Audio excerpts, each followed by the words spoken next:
Today, we're going to cover how to launch a virtual assistant hiring campaign in one day. I'm Zach. I'm the founder of Talented. We place talent from the Philippines into 7- and 8-figure e-commerce businesses.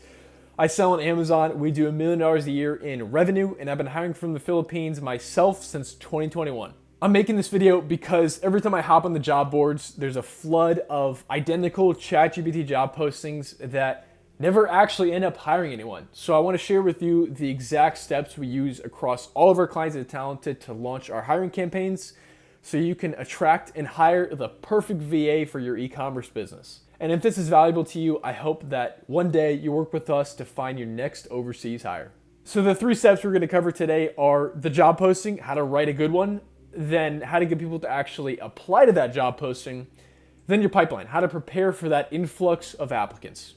Starting off with the job posting. The job posting to me is a sales letter. The hiring funnel is, I see it the same way as like a sales funnel. You are persuading someone why they should apply to your job, which starts off with having a clear value proposition. Past just the money, giving them insight into what it's like to work for your company, what kind of culture you've created, what the team environment is like, then what the bonus structure looks like if they perform well, how they can earn more, and promotion potential, how they can grow in the role, how they can gain more responsibilities over time.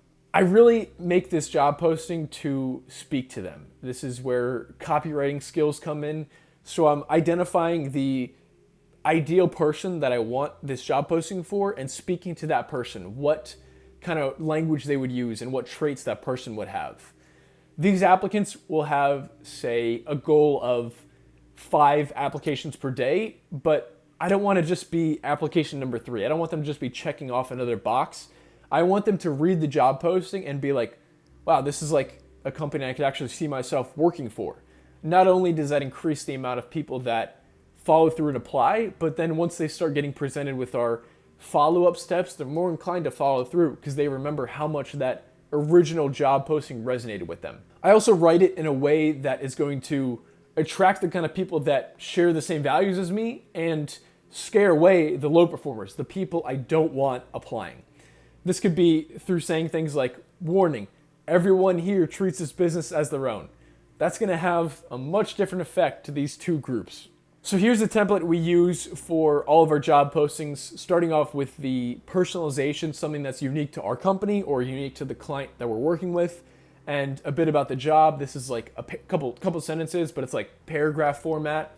And then the rest is all bullet points, easy to digest. So the must-haves, the qualifications, the nice-to-haves are preferences, responsibilities, what tasks they're going to be taking on, expectations, this is things like scheduling, what hours they need to be working, the application process, so they know what steps are coming next, compensation, which we cover in another video, and the call to action, what an application actually looks like. And then we have to decide on the requirements. So first, if we're looking for experience or no experience.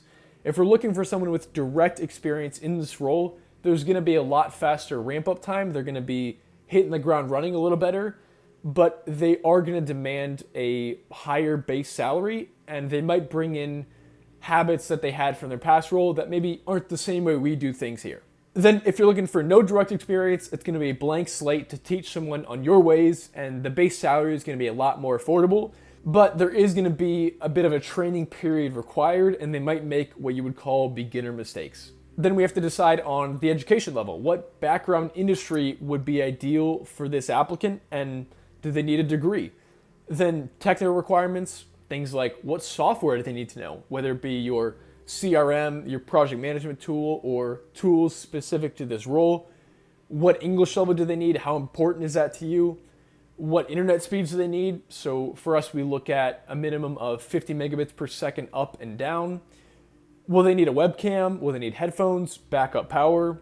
Then scheduling, can they work on their own hours, their daylight hours, or are they gonna have to work during their nighttime, during like US 9 to 5?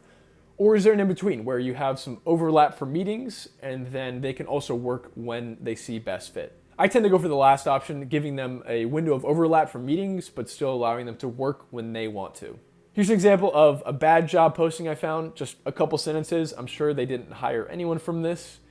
And then here's an example of one we just posted for our client recently. So you see the first paragraph, personalization here, then the bullet points, client profile, must-haves, responsibilities, and then the actual call to action, the application itself. So now that we've written and published our job posting, we have to get people to actually see it and apply to it. The first most common way is through online jobs.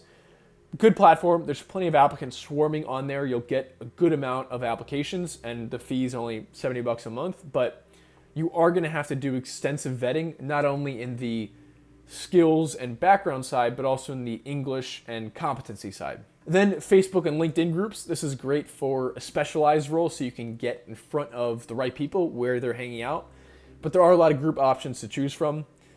Then a Facebook ad campaign. This is a good way to get in front of a lot of people for a cheap CPM. It's like 50 cents an application from my experience. You get a much wider talent pool. The kind of people that aren't sitting on job boards, it's like the people that are just scrolling on Facebook, you can get it in front of those people, but there is going to be extensive vetting needed. And then LinkedIn. LinkedIn is great because you get their full resume, and I've noticed it to be a lot higher candidate quality, but not as many people are sitting on LinkedIn jobs, and there are limits to the free tier.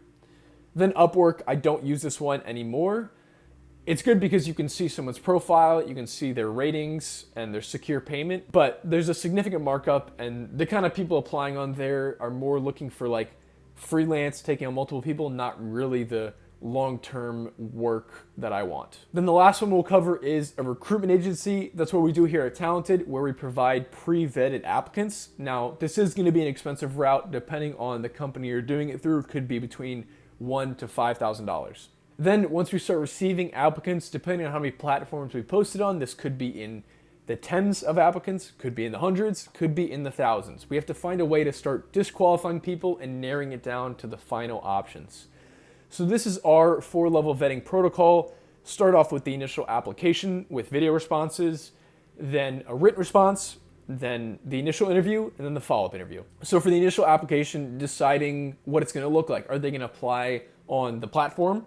Or is there an external website like what we have where they're all being funneled to? For us, we use Video Ask or My Interview for the actual application. Here's an example of one that we received that actually ended up getting hired. So start off with where they found us, their experience level, their resume, English tests, speed tests, current work status, and then 2 30-second videos. Now, the video responses are great because it's basically a pre-interview. You get to see what they're like before hopping on an interview. If you're doing a written application, a lot of people will do a secret word, so tossing something in the middle like, if you read this, start your application with Apple so you can disqualify people that are just mass applying.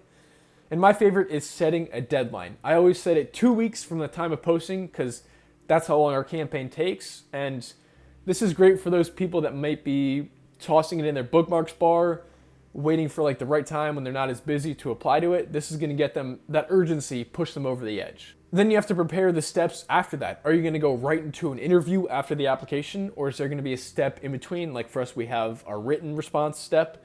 And how often are you going to be reviewing these applications? For us, we do it daily because interest is only going to be falling off over time. So I want to strike while the iron is hot and push them to the end of our process quicker before someone else does. So we just broke down day 1, launching the hiring campaign, which is writing the job posting, getting traffic to that job posting, and creating a pipeline for those applicants. Then day 2 to 7, the first week of that timeline, is going to be the active campaign. So reviewing those applications daily, sending the next steps, scheduling the interviews. And then the second week is going to be interview focused. So completing those initial interviews, completing those follow-up interviews, and performing reference checks. Day 14 is when you would close the campaign and send an offer to your top choice if you found someone that you want to invest into. Now, if that 14-day timeline sounds interesting to you, then you'll enjoy this video right here. It's a breakdown of our full VA hiring process. I appreciate you watching the end, and I'll see you in the next video.